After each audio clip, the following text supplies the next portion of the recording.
पहिलं समीक्षण मी करतोय आज. ते करावं की न करावं हा प्रश्न होता, पण मला आता संधीच मिळाली. म्हटलं मी संधी घेतलेली, मला आवडेल ती. बऱ्याच आपण शिकतोच की नक्की काय चुकलं हे सांगणं गरजेचं असतं आणि त्या समीक्षणातून त्याच्यात सुधारणा होण्यासाठी मदत होत असते.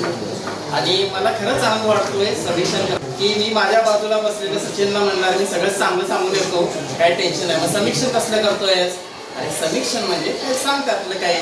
कारण मला समीक्षणामध्ये हे नमूद करायला आवडेल की एक म्हणजे नेहमीच आपल्याला पाहता म्हणजे बघितलंय की पांढऱ्या कागदावरचा काळा जो डाग असतो तो आपल्याला जास्त प्रकारच्यानं उठून दिसतो आणि तोच आपण पहिल्यांदा बघतो आणि त्याच्यावरती निरीक्षण सांगतो, बरोबर.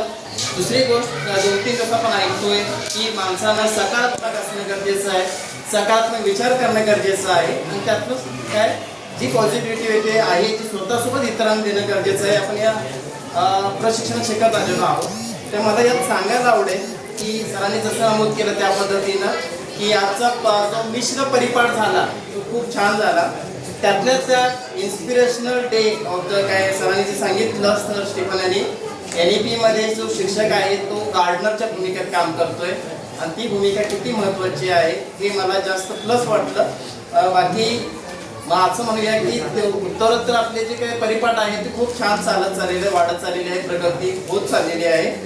पण सोबत सरांनी जशी अपेक्षा व्यक्त केली की 5वा ग्रुप काय करणार आहे. मला वाटतं मी तुम्हाला आयडिया देतोय, तुमच्यासाठी शिल्लक राहिलेला भाग बसायचा तो नक्की ॲड करा, त्यामुळे त्याची भर पडेल आणि आणखी आपला परिपाठ खूप सुंदर होऊन जाईल. तर यामध्ये मला एक नमूद करावं लागेल की मला काल माझ्याकडनं एक चूक झाली होती.